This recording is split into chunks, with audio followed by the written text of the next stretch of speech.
Waalaikumsalam warahmatullahi wabarakatuh. Alhamdulillahirabbil alamin alladzi anzalal kitaba tibyanan likulli syai' wa hudan wa rahmatan wa busyra lil mu'minin. Thumma assalatu wassalamu ala Rasulillahi Muhammadin nabiyil ummiyil mab'uts rahmatan lil alamin wa ala alihi wa sahbihi man tabi'ahum bi ihsanin ila yaumiddin wa ba'd. Fa asyhadu an la ilaha illallah wahdahu la syarika lah wa asyhadu anna Muhammadan abduhu wa rasuluhu alladzi la nabiyya wa la rasula ba'dah. Allahumma anfa'na bima 'allamtana wa 'allimna ma yanfa'una wa zidna 'ilma. Allahumma nawwir qulubana bi nuri hidayatik kama nawartal arda bi nuri syamsika abadan abada bi rahmatika ya arhamar rahimin. Allahumma arhamna bil Qur'ani waj'alil Qur'ana hujjatan lana wa la hujjatan 'alaina amin ya rabbal alamin. Alhamdulillah, puji dan syukur kehadirat Allah Subhanahu wa taala yang mengumpulkan kita dalam majelis penuh barakah ini, dan dengan materi yang temanya sebetulnya sama dengan pembukaan yang lalu ya, hanya mungkin dengan peserta yang sedikit berbeda, dan di sini slide yang tampilannya juga sedikit berbeda. Insya Allah kita akan mempelajari atau bersama-sama membahas mengenai tahapan menuntut ilmu Al-Quran. Kami beri judul di sini At-Tadarruj fi Ulumil Quran. At-Tadarruj itu artinya bertahap. Bertahap dalam ilmu-ilmu Al-Quran. Maksudnya dalam mempelajari ilmu-ilmu Al-Quran. Kenapa mesti bertahap? Karena memang yang namanya menuntut ilmu tidak bisa sekaligus kita capai seluruhnya. Apalagi yang namanya ulumul Quran itu merupakan ilmu yang sangat luas. Kalau kita berbicara ilmu-ilmu Al-Quran, maka ilmu Al-Quran adalah ilmu yang sangat luas. Sangat luas, luas samudra. Ya. Sehingga kalau kita ingin menguasai seluruhnya, kita tidak bisa memaksakan diri untuk langsung melahap seluruh ilmu tersebut. Bahkan bukan hanya dalam ulumul Quran, namun dalam menuntut ilmu secara umum, para ulama menegaskan pentingnya bertahap dalam menuntut ilmu. Bahkan sebetulnya kita ketika menuntut ilmu tidak mungkin langsung dalam menuntut ilmu umum saja ya. Dalam menuntut ilmu umum kita tidak langsung masuk ke SMA. Ketika kita usia 7 tahun misalnya ingin bercita-cita menjadi seorang dokter. Tentu saja yang kita datangi adalah SD, bukan Fakultas Kedokteran Universitas Indonesia. Bukan. Kenapa cita-citanya dokter kok masuknya SD? Karena kita tahu bahwa yang namanya menuntut ilmu mesti bertahap. Kita tidak langsung mendatangi Fakultas Kedokteran, tapi kita mempelajari hal-hal yang lebih mendasar terlebih dahulu. Agar bisa menjadi pondasi dan kemudian kita bisa menuntut ilmu yang lebih tinggi lagi. Maka at-tadarruj atau bertahap dalam menuntut ilmu itu ada 2 poin yang mesti kita pahami. Yang pertama adalah bertahap dalam memasuki satu cabang ilmu sebelum ilmu yang lain. Ya. Ada ilmu Al-Quran, ada ilmu sunnah, ada ilmu fiqih, ada ilmu yang lain, maka mana ilmu yang paling penting, ilmu yang paling urgen bagi kita? Maka para ulama mengatakan ilmu dianggap penting di dalam Islam apabila ia berpengaruh terhadap amalan kita. Maksudnya, apabila ada kewajiban amal yang mesti diiringi atau didahului oleh ilmu, maka ilmu tersebut menjadi wajib. Misal, Allah Subhanahu wa taala memerintahkan kita salat, maka berarti ilmu mempelajari salat menjadi wajib. Allah memerintahkan kita untuk berpuasa, maka berarti ilmu tentang berpuasa menjadi wajib. Allah kemudian menghalalkan kita menikah, maka berarti ilmu tentang pernikahan menjadi wajib. Seterusnya seperti itu. Ilmu yang wajib, ilmu yang penting adalah berarti ilmu yang akan kita amalkan. Kemudian, ketika kita sudah masuk dalam satu cabang ilmu, misalnya kita sudah tahu bahwa ilmu Al-Quran itu penting karena berkaitan dengan sebagian amal-amal kita. ya, dari mulai membaca Al-Fatihah itu mesti dibaca di dalam salat dengan benar. Lalu kemudian karena kita ingin tilawah, maka kita mesti menjaga cara baca dan pelafalan yang tepat. Maka ketika kita masuk ulumul Quran, kita mesti bertahap. Bagian mana dulu yang mesti digarap dari ulumul Quran agar kita bisa tepat sasaran dan sesuai dengan kebutuhan. Ulumul Quran merupakan ilmu yang sangat luas yang tidak mungkin kita pelajari keseluruhannya secara sekaligus seperti yang tadi kami sampaikan. Maka kita mesti bertahap dalam memasuki dan mempelajarinya. Makanya para ulama mengatakan bada'a bisaghairil ilmi qabla kibarih. Apa itu artinya? Para ulama itu memulai. Jadi mereka atau setiap penuntut ilmu mesti memulai dari ilmu-ilmu yang sederhana.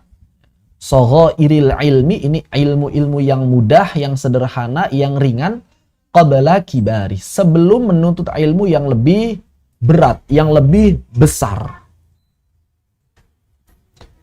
Syekh Said Hawa mengatakan dalam kitab Jundullah, awwalu ulumil Qur'anil amaliyah, maka kalau kita sudah berencana masuk ke dalam ulumul Quran, kata beliau, ilmu yang pertama kali mesti dikuasai dalam ulumul Quran adalah ilmu tilawah. Ilmu tilawah. Ilmu tilawah ini adalah ilmu yang paling mendasar, yang paling ringan, dan yang paling kita butuhkan dalam ulumul Quran. Wa yadkhulu fi ilmi tilawati ilmi tajwidi wa adabil Quran. Wa yadkhulu, dan termasuk fi ilmi tilawah, ke dalam ilmu tilawah ada dua cabang ilmu. Ilmu tajwid, yaitu ilmu tajwid, wa adabil Quran, dan juga adab terhadap Al-Quran. Maka berarti kalau kita sudah memahami hal ini, maka dua ilmu yang paling penting dan paling urgen bagi kita sekarang adalah memahami, mempelajari, dan mengamalkan ilmu tilawah, yaitu ilmu tajwid, bagaimana kita melafalkan ayat-ayat Al-Quran dengan benar dan tepat. Lalu kemudian bagaimana kita bisa mempelajari adab terhadap Al-Quran. Ya, kalau untuk adab-adab terhadap Al-Quran, maka misalnya kita bisa mempelajari kitab At-Tibyan fi Adabi Hamalatil Quran yang telah disusun oleh Al-Imam An-Nawawi rahimahullahu ta'ala. Beliau menyusun kitab tersebut, kitab yang sangat luar biasa, mencakup secara komprehensif adab-adab terhadap Al-Quran dan juga fikih-fikih yang berhubungan dengan Al-Quran. Maka hendaknya kita, kalau memang sudah mengetahui bahwa ilmu Al-Quran penting dalam kehidupan kita, wajib bagi kita menguasai dua cabang ilmu ini sebelum memasuki cabang ilmu yang lain.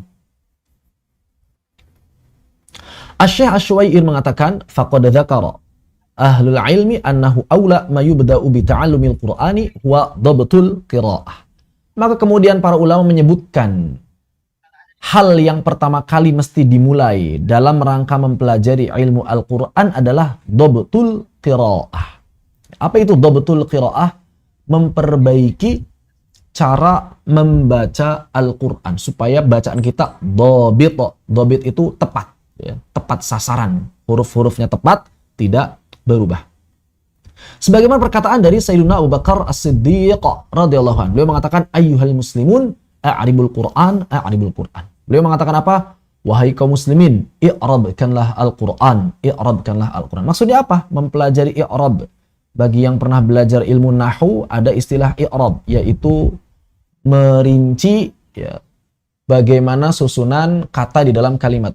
Tapi di sini maksudnya bukan i'rab itu. Maksudnya adalah membaca Al-Quran dengan benar tanpa mengubah makna.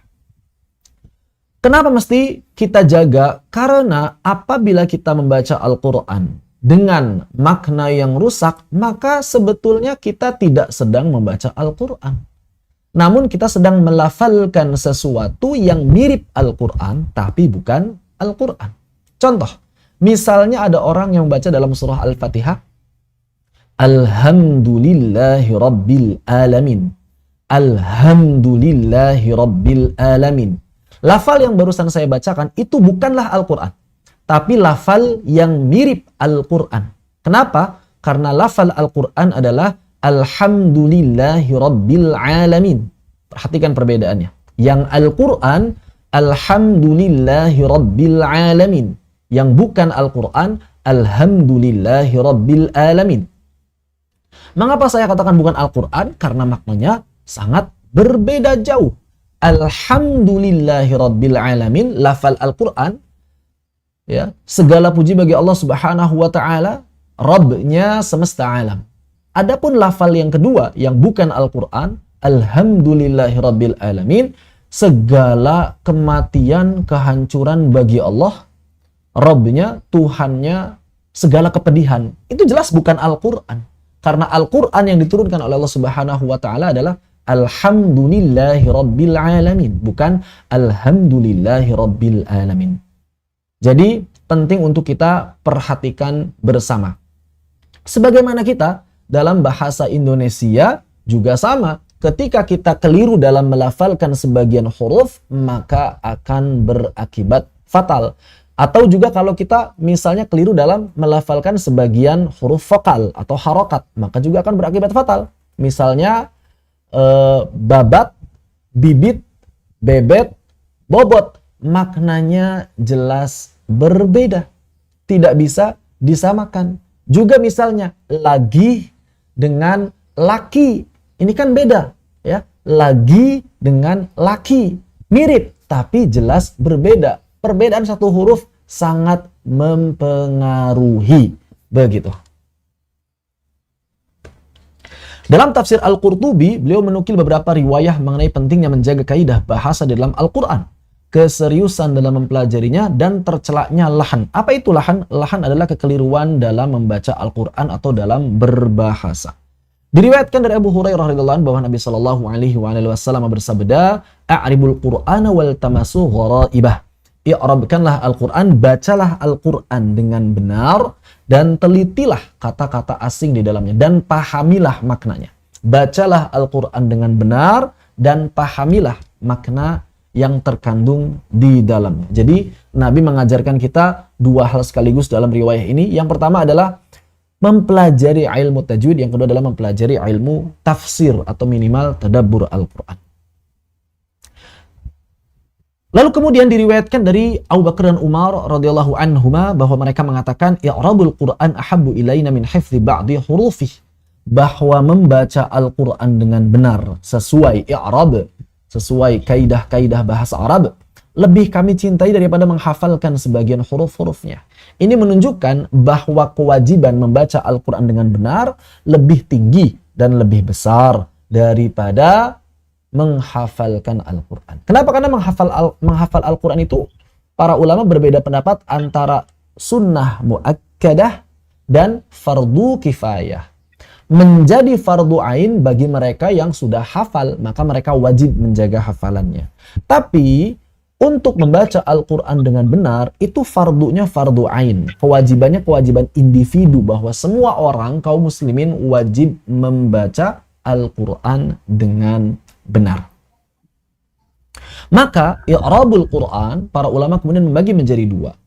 Membaca Al-Quran dengan benar dan tepat itu terbagi menjadi dua. Ada yang wajib, ada yang sunnah. Apa itu yang wajib? Yang wajib adalah menjaga huruf dan menjaga harokat. Menjaga huruf agar tidak berubah, menjaga huruf agar tidak bertambah, menjaga huruf agar tidak berkurang. Maka hati-hati menambah huruf hijaiyah. Mator dengan mator, maknanya berbeda. Maka hati-hati mengurangi huruf hijaiyah. Misalnya, iyyaka, jangan dibaca iyyaka. Iyyaka, iya-nya dua. Iya, jangan dibaca iyyaka, karena maknanya berbeda. Iyyaka, hanya kepadamu. Iyyaka, kepada cahaya mataharimu. Jelas berbeda. Demikian pula menjaga harokat, maka hati-hati, ya, jangan sampai kemudian kita keliru dalam membaca huruf vokal dalam bahasa Arab. Adapun menyempurnakan sifat dan hukum-hukum tajwid, maka itu tidak sampai derajat wajib. Menurut kebanyakan ulama, dia hukumnya sunnah. Maka tentu saja yang namanya sunnah lebih utama diamalkan. Makanya para ulama zaman dulu dalam mendidik anak-anak mereka, misalnya di lembaga-lembaga pendidikan, sebagai sebutkan dalam Mu'jamul Udaba, misalnya di sini adalah cerita tentang Ibnu Umar, bahwa kana Ibnu Umar annahu kana yadribu waladahu ala al-hani. Jadi dalam mendidik anak-anak mereka, ternyata para sahabat ridwanullahu alaihim ajma'in itu begitu keras apabila anak-anaknya terjatuh pada lahan. Apa itu lahan? Lahan adalah cara membaca Al-Quran yang tidak tepat atau cara berbahasa Arab yang keliru. Bahasa Arab yang tidak sesuai dengan kaidah. Maka mereka memukul anak-anaknya kalau ada yang lahan. Kemudian juga disebutkan dari Amr ibn Dinar bahwa bukan cuma Ibnu Umar, tapi Anna bna Umar wa bna Abbas. Ibnu Umar dan Ibnu Abbas, karena keduanya yadrimani, ya, memukul anak-anaknya apabila anak-anaknya ini terjatuh kepada lahan, terjatuh kepada kekeliruan dalam membaca Al-Quran atau dalam berbahasa Arab. Makanya kemudian ya, di lembaga-lembaga pendidikan formal zaman dulu, apabila anak-anak ini sedang setoran hafalan Al-Quran, maka kanal mu'addibuna bil madinati yadribuna alal khata'i wahidah wa alal lahni sittah. Maka mereka, guru-gurunya ini akan menghukum orang-orang yang terjatuh pada lahan, yang bacaannya keliru walaupun hafalannya lancar, itu dipukul 6 kali. Tapi kalau yang hafalannya keliru, selama tidak ada lahan karena memang lupa hafalan, maka dipukulnya sekali. Jadi kalau salahnya salah hafalan, dipukulnya sekali. Kalau dia seperti lancar tapi malah banyak lahan, dipukulnya 6 kali. Ini menunjukkan bahwa menjaga cara baca lebih utama daripada daripada menambah hafalan, begitu ya. Kenapa kok kemudian para ulama dan juga kebiasaan lembaga-lembaga pendidikan zaman dulu sampai sebegitu ketatnya dalam persoalan menjaga lidah kita agar tidak terjatuh pada lahan?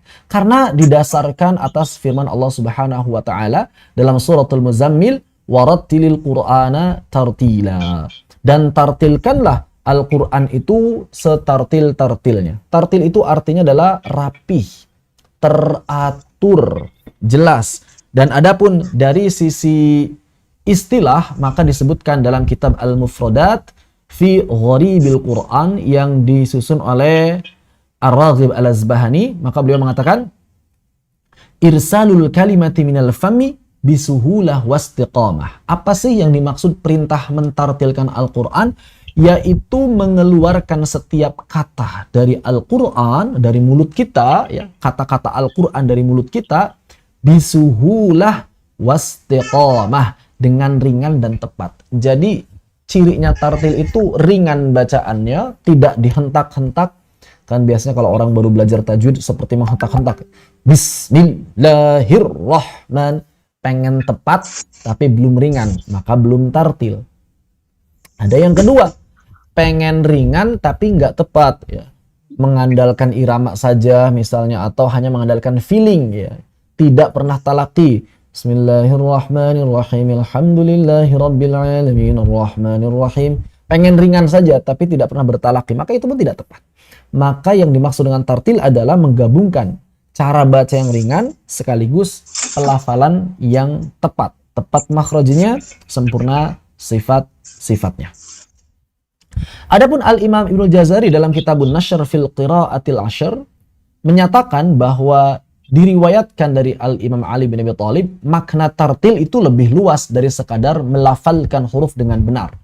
Maka Al-Imam Ali bin Abi Thalib mengatakan at-tartil huwa tajwidul huruf wa ma'rifatul wuquf. Tartil itu artinya adalah mentajwidkan huruf-huruf ini, mengeluarkan huruf dengan tepat yang pertama, wa ma'rifatul wuquf, dan juga memahami kapan di mana kita berhenti dan kapan di mana kita memulai saat membaca Al-Qur'an. Dengan kata lain, ini jangkauannya lebih luas karena di sini mencakup bacanya benar, pelafalannya tepat, dan juga paham apa yang dibaca. Jadi di sini menggabungkan antara tajwid dengan tadabbur, tajwid dengan tafsir. Jadi tartil yang sempurna itu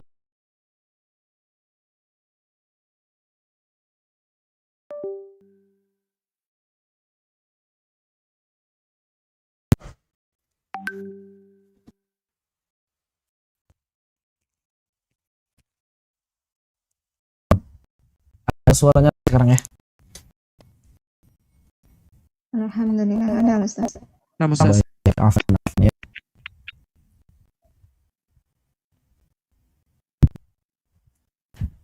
Jadi ini tadi ini ya, bahwa menurut Al-Imam Ibn Abi Thalib sebagaimana diriwayatkan oleh Imam Ibnul Jazari, tajwid itu luas cakupannya, mencakup tajwid baca benar dan juga paham maknanya. Jadi di sini menggabungkan antara tajwid dan juga tafsir atau tadabbur Al-Qur'an. Itu adalah tartil yang sempurna menurut Al-Imam Ali bin Abi Thalib. Ada tajwid itu sendiri. Sekarang kita khususkan, kalau kita ingin menampilkan Al-Quran dengan sempurna, kita mesti pelajari 2 poin, tajwid dan juga tafsir, atau setidaknya bisa tadabbur, bisa bahasa Arab. Jelas tentu ini tidak bisa dilakukan secara semua langsung kita ambil poin yang pertama dulu. Apa itu tajwid? Apa sih tajwid? Tajwid berasal dari kata jawada yujawidu tajwidan. Artinya adalah at-tashih wa tahsin wa tazyin. Artinya adalah at-tashih, artinya memperbaiki, at-tahsin membagus, dan juga at-tazyin menghiasi. Jadi ada minimal makna tajwid Quran, yaitu memperbaiki pelafalan Al-Quran, membaguskan pelafalan Al-Quran, dan juga menghiasi pelafalan Al-Quran. Ini maksudnya di sini jelas ada pelafalannya ya, bukan mushafnya yang kita baguskan, bukan mushafnya kita pindah, yang kita hiasi, pelafalannya.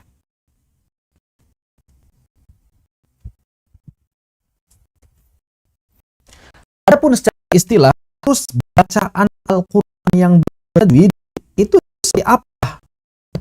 Kalau misalnya sudah mengetahui bahwa kita mesti membaca Al-Quran dengan tajwid, baca Al-Quran yang sesuai tajwid itu bacaan Al-Quran seperti apa? Maka disebutkan di sini oleh para ulama, baca Al-Quran yang tajwid adalah ikhraj kulli harfin min makhrajihi ma'i'tihi haqqahu wa mustahaqqah, yaitu mengeluarkan setiap huruf dari makhrajnya.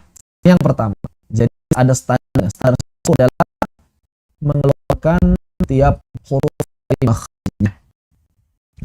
Yang kedua, ma'i'tihi haqqahu, menyempurnakan sifat hak. Yang ketiga, mustahaq, menyempurnakan sifat mustahaq. Jadi minimal bacaan Al-Quran seseorang disebut telah memenuhi standar tajwid apabila 3 poin ini terpenuhi: makhraj tepat, hurufnya, sifatnya sempurna, hak itu yang namanya hams, jahar, rikhwah, bainiyah, safil, qalalah, itu namanya sifat hak. Dan namanya sifat mustahaq, sifat tajwid, ada izhar, ada sifat dan lain sebagainya. Imam Ibnu Jazari menambahkan ada yang keempat adalah konsisten dalam menerapkan hukum dan sifat. Konsisten. Dan kelima, tidak berlebihan. Tidak istilahnya kalif ya, tidak berlebihan. Ini ingin lebih sempurna lagi. Ada 5. Tapi kalau tidak saja sudah 3 sudah cukup. 5 bagaimana? Sempurna.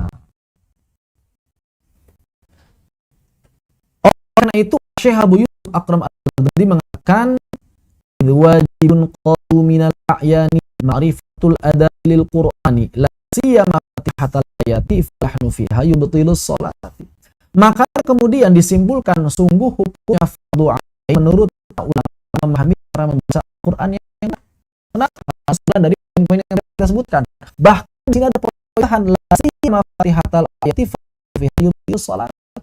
Lebih lagi memahami cara membaca Al-Fatihah yang benar, karena keliru dalam Al-Fatihah dapat berpotensi membatalkan sholat. Ini kan sekali kalau sholat kita batal gara-gara Fatihahnya berkah. Mari kita lihat para ulama berkaitan dengan hal ini. Misalnya dalam Hilyatul Tilawah, Dr. Rihab Muhammad Mufid Jaqaqi mengatakan hukum lahan jali itu lahan jali kekeliruan yang mengubah huruf lahan yang wajib, i'rab yang wajib. Kalau dulu disebut lahan jali. Maka hukum lahan jali adalah hal secara mutlak. Kenapa? Karena mengubah lafal Al-Quran yang dengan perubahan lafal tersebut dapat mengubah maknanya. Tadi contoh alhamdulillah dengan alhamdulillah. Wa al-jahil fa'alih ta'ala, maka kalau memang dia belum tahu masalah ini, belum bisa melafalkan, wajib dia belajar. Amma lati yaqwa 'ala ta'allum fa yarmata salatu.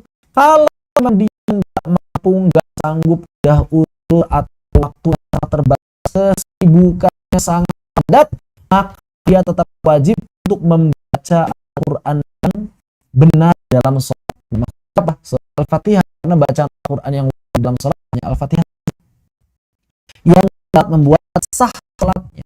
Dan sesibuk apapun kita, seukur apapun usia kita, tetap wajib mempelajari cara membaca Al-Fatihah yang benar. Ini untuk Al-Fatihah tidak warna khusus untuk Al-Fatihah itu tidak ada tawar-menawar. Kalau kebaikan bacaan surah An-Nas, Al-Falaq, Al-Ikhlas ya boleh, kalau tidak sanggup apa.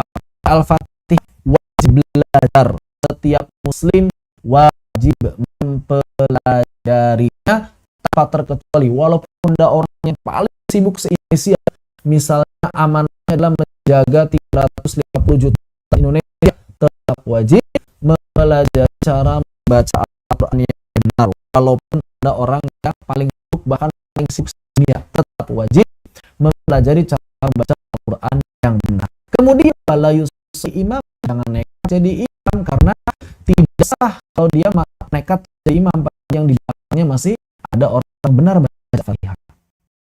Dan juga wala jahal qiraati fi majlis muslim, dan jangan mengeraskan bacaannya, menampakkan bacaannya di hadapan majelis kaum muslimin. Ditahan dulu. Bacaan kita masih rusak ya, jangan tampil di depan, jangan mudah dalam mengupload dan lain sebagainya.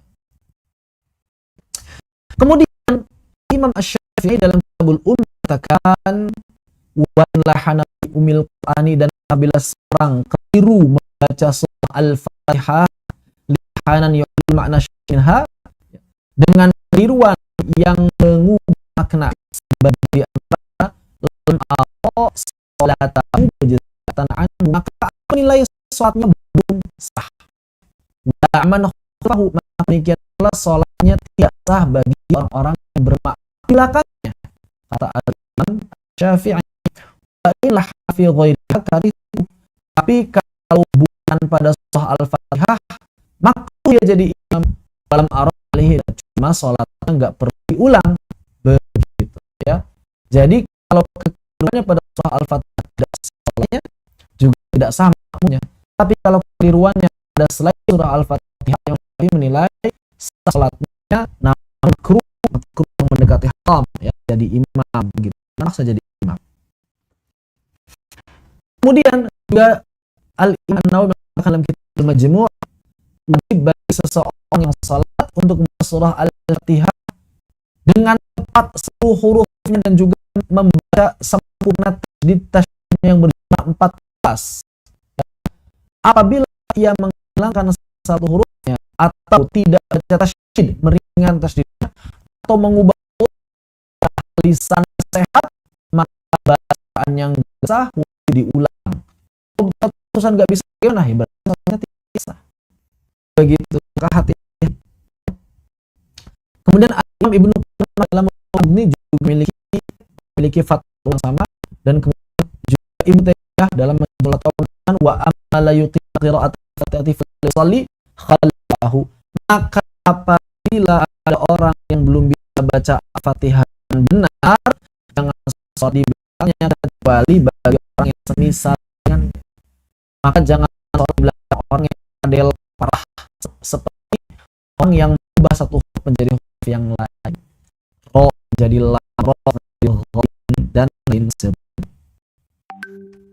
Kemudian kalau kita sudah memahami persoalan dengan baik, bagaimana kita mestinya belajar? Oke, saya sudah tahu bahwa saya harus mempelajari Al-Quran. Lebih rinci lagi, surah Al-Fatihah.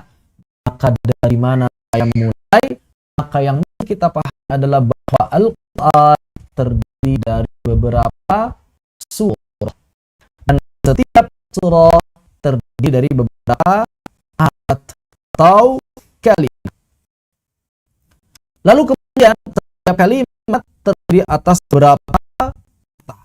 Dan setiap kata terdiri atas beberapa huruf. Maka artinya apabila kita ingin mempelajari Al-Quran, berarti kita memulai dari unsur yang paling kecil. Apa itu? Ya huruf. Al-Quran terdiri atas beberapa huruf yang dirangkai menjadi kata, dirangkai menjadi kalimat, dirangkai menjadi ayat, dirangkai menjadi surah, dan menjadi Al-Quran. Ya. Jadi kalau kita ingin memperbaiki bacaan Al-Quran, mesti dimulai dari unsur yang terkecil, yaitu huruf. Begitu. Jangan malu pelajari huruf demi huruf hijaiyah. Apalagi kemudian diriwayatkan dari At-Tirmidzi dari Salamah bertanya oleh Ya'la bin Malik. Ya'la bin orang lain bertanya kepada Salamah, salah satu Nabi sallallahu alaihi wasallam, annahu ala Salamah. Beliau bertanya kepada Salamah radhiyallahu anha, anna radhiyallahu anha an qiraat sallallahu alaihi wasallam, berkaitan dengan cara baca Nabi, cara baca Al-Qur'an Nabi. Baik, masih penasaran ini Ya'la bin Malik gitu.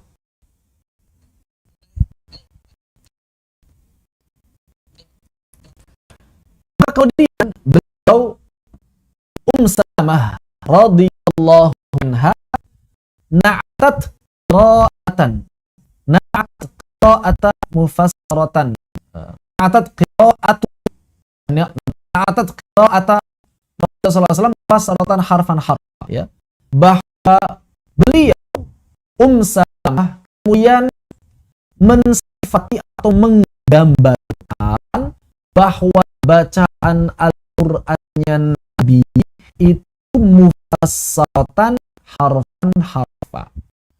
Bacaan Al-Qur'an Nabi itu memperjelas setiap huruf dan hurufnya, sehingga para sahabat yang mendengar bacaan Nabi tidak akan keliru apakah ini huruf za atau zal atau jim atau za. Para sahabat jelas dan tegas apakah kemudian ini huruf dal atau wad atau ta atau to. Para sahabat tahu pasti, saking jelasnya bacaan Al-Quran Nabi sallallahu alaihi wasallam.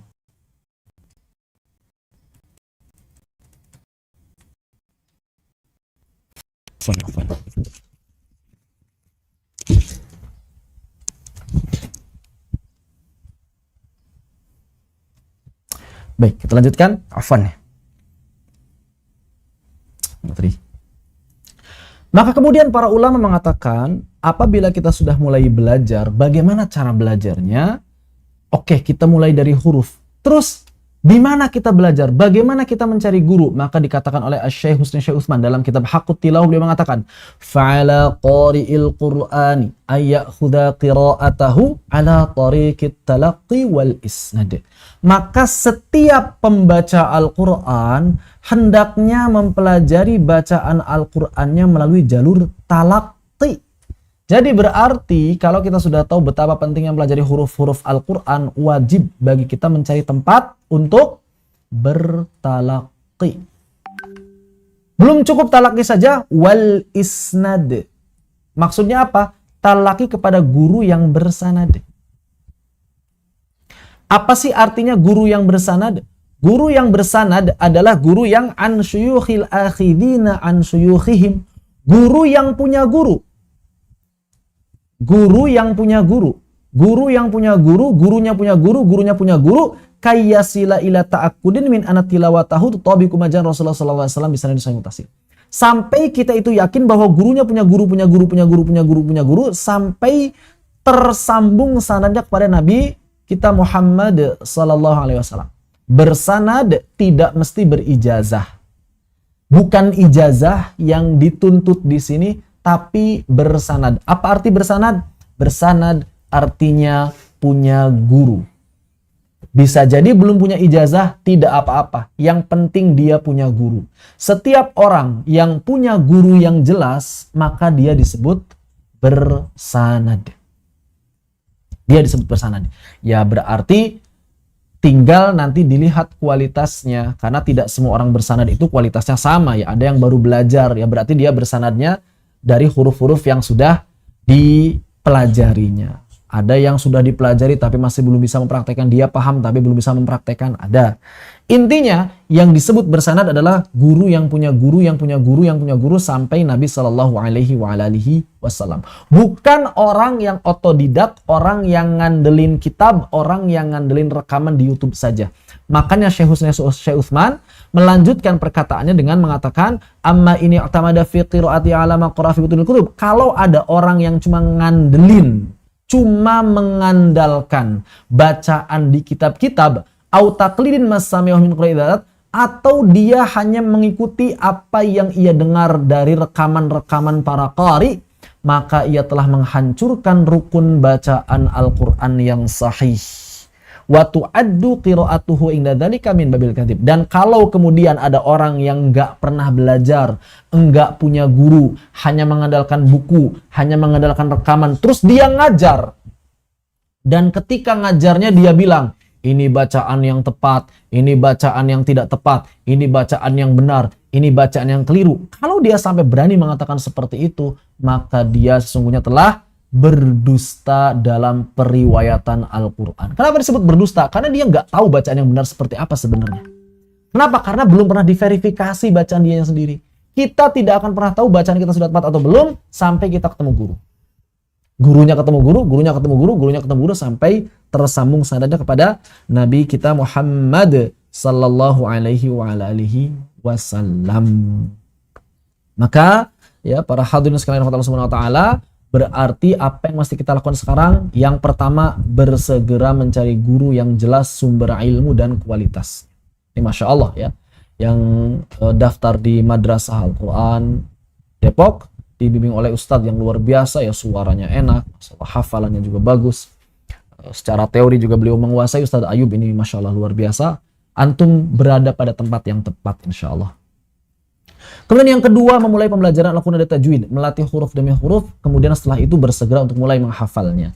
Jadi kita belajar dari huruf ke huruf, lalu kemudian kalau ingin menghafal boleh nggak? Boleh, silahkan. Ya, menghafal surah-surah pendek, itu boleh sambil belajar tajwid sambil menghafal.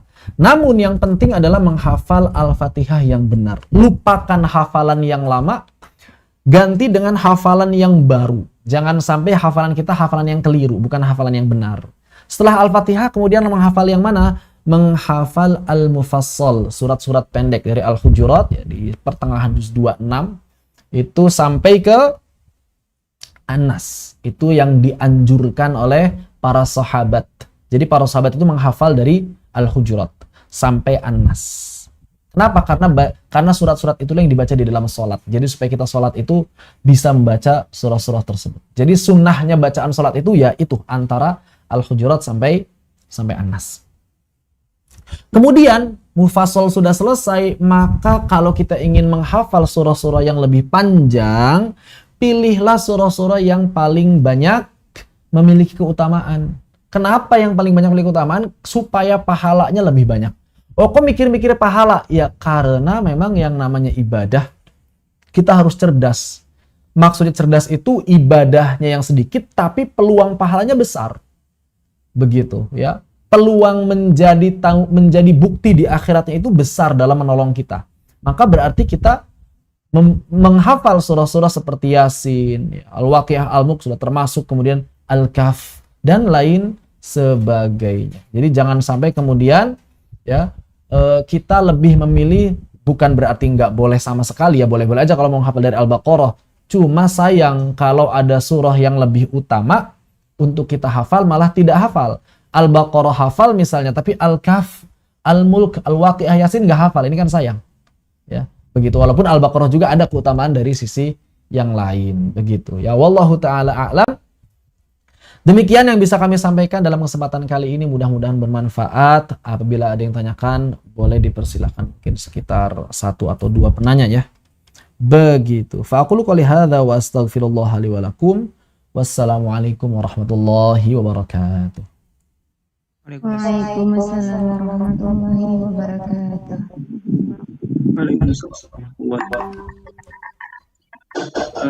Jazakallah khairan Ustaz Laila Fadli sudah memaparkan jabaran yang detail dan jelas kepada kami semuanya tentang urutan-urutan belajar Al-Quran. Semoga bisa kita amalkan dan menjadi motivasi kita agar bisa mengupgrade diri untuk memahami Al-Quran agar bisa lebih dalam lagi. Ustaz-ustazah sekalian yang dirahmati Allah, masih ada waktu untuk tanya jawab. Mungkin dari Ustaz Laila Fadli mempersilahkan 2 atau 3 penanya. Dipersilahkan untuk mengangkat tangannya, raise hand, atau bisa langsung. Boleh di raise hand aja. Selesai. Bagi yang ingin bertanya, silakan.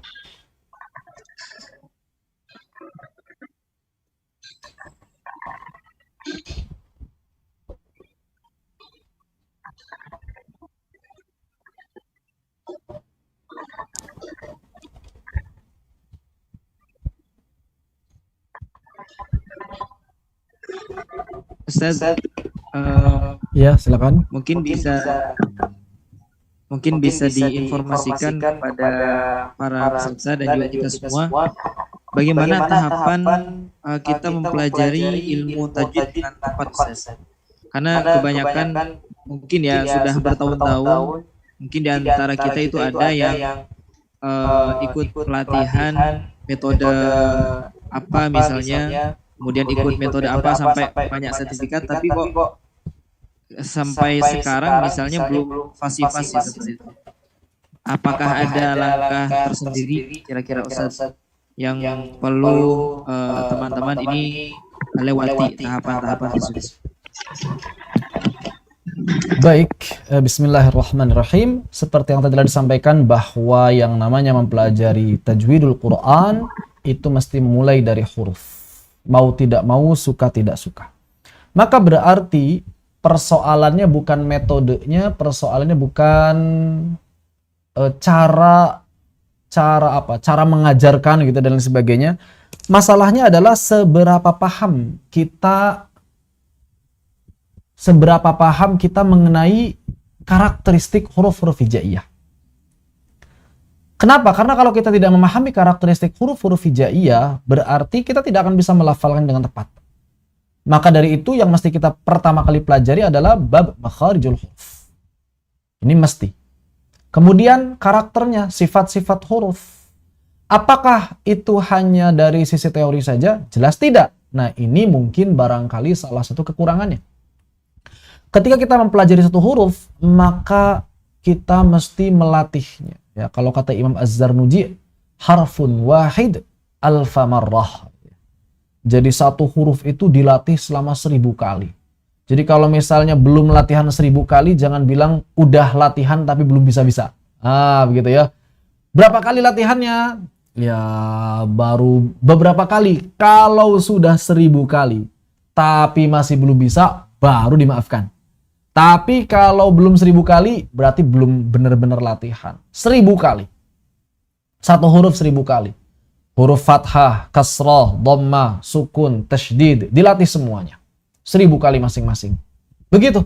Baru kita bisa menemukan apa? Menemukan pelafalan yang tepat. Ya. Jadi selain kemudian kita talaqi, ya talaqi itu kan kalau bukan santri mukim nggak bisa tiap hari. Ya, berarti harus latihan di rumahnya. Falaisa bainahu wa baina tarkihi illa riyadatu mri'in bifaqihi, kata Al-Imam Ibnu Jazar rahimahullah taala. Enggak ada bedanya orang yang paham teori tajwid dengan orang yang enggak paham teori tajwid, enggak ada bedanya. Yang membedakan apa? Latihan. Maka perbanyaklah latihan. Selain talaqi, di rumahnya latihan. Jangan sampai hanya mengandalkan talaqi tanpa latihan, atau latihan tanpa talaqi. Jadi kedua-duanya harus berjalan beriringan. Saya dulu ketika pertama kali mengenal ya istilah tajwid bersanad seperti itu latihan setiap hari karena saya dulu kerja di lembaga tarbiyah Islamiyah di LTI Bandung. Itu kalau ketemu teman-teman langsung huruf apa yang belum bisa, misalnya huruf ro tebal. Huruf ro tebal, ro sama teman, udah bener belum? Ro, ri, ru, baru. Terus begitu setiap hari. Sampai kemudian ketemu talaki lagi sama Syekh Abdul Karim. Ternyata masih belum bener juga. Maka pulang dari Syekh Abdul Karim sepanjang perjalanan latih lagi ro, ri, ru, ro, ri, ru. Di lembaga dilatih lagi ro, ri, ru, baru. Terus seperti itu. Ya, terus seperti itu sampai bisa melafalkannya dengan tepat. Kalau kita hanya mengandalkan talaki, setelah talaki kemudian tidak ada latihan sama sekali, tidak ada usaha, ya seberapa banyak pun metode yang kita pelajari tidak akan memberikan hasil apa-apa. Allahu ta'ala a'lam. Begitu.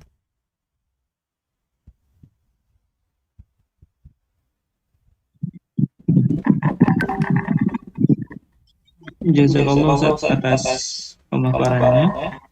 Di kolom chat ada yang bertanya, bolehkah kita mengajarkan Al-Quran padahal teori tajwid yang kita ketahui belum semuanya, sementara orang yang kita kenal butuh untuk diajarkan? Jawabannya boleh, bahkan wajib. Kok bisa wajib? Karena memang dibutuhkan. Ya, kalau ada kebutuhan maka wajib. Yang penting kita mengajarkan apa yang kita ketahui. Bahkan saya sendiri sekalipun belum tentu bisa dikatakan mengetahui seluruh teori tajwid. Bahkan mungkin baru 50% saja. Atau kurang dari itu. Teori tajwid yang benar-benar saya ketahui atau yang saya kuasai. Bukan berarti tidak boleh mengajar. Begitu.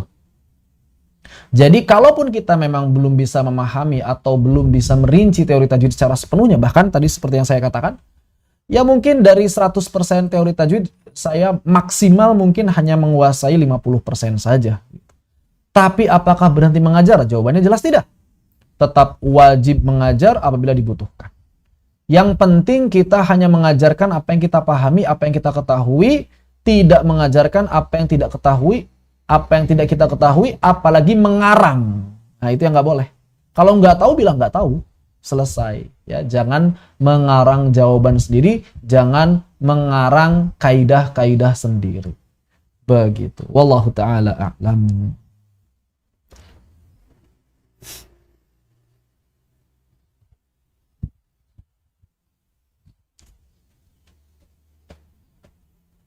Ada lagi yang tanyakan? Dipersilakan.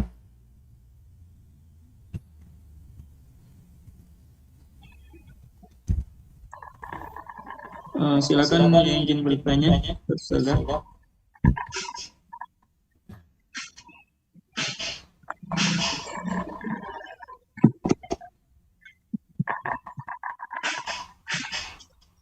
Sepertinya cukup Ustaz. Tayyib. Alhamdulillah rabbil alamin. Baik, kalau begitu alhamdulillah. Mungkin bisa kita tutup dengan doa Ustaz. Tayyib. Bismillahirrahmanirrahim. Kita tundukkan hati kita, tundukkan jiwa kita di hadapan Allah Subhanahu wa taala, karena sesungguhnya kita tidaklah berarti apa-apa di hadapan kekuasaan Allah, dan kita mohon pada Allah Subhanahu wa taala agar kita digolongkan ke dalam ahlul Quran, agar kita digolongkan ke dalam golongan orang-orang yang mencintai Al-Quran. Allahumma salli wa sallim ala sayyidina Muhammadin wa ala alihi wa sahbihi wa man tabi'al huda ila yaumiddin. Allahumma ighfir lil mu'minina wal mu'minat wal muslimina wal muslimat. Amin. Al-ahya'i minhum wal amwat innaka sami'un qarib mujib da'wati ya qadiyal hajat. Allahumma rabbana taqabbal minna salatana wa siyamana wa qiyamana wa ruku'ana wa sujudana wa tub alaina innaka antat tawwabur rahim. Allahumma rahamna bil Qur'an. Allahumma rahamna bil Qur'ani waj'alil Qur'ana hujjatan lana wa la hujjatan alaina.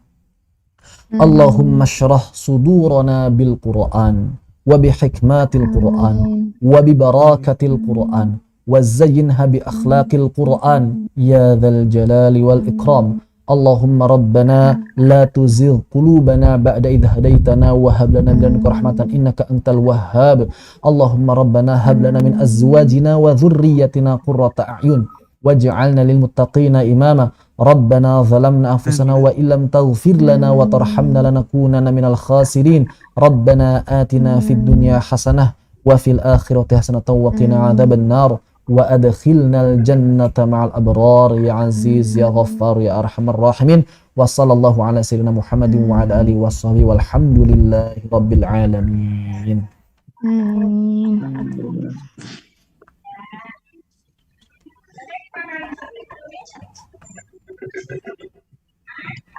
Jazakumullah khairan katsira Ustaz Laili Al-Fadli yang sudah memaparkan materinya Wa dengan jazakumullah sangat jelas. khairan. Semoga kita bisa mengamalkan dan juga bisa mengajarkan sesuai amanah dan juga kejujuran ilmu yang telah di-share kepada kita dan yang telah kita dapatkan.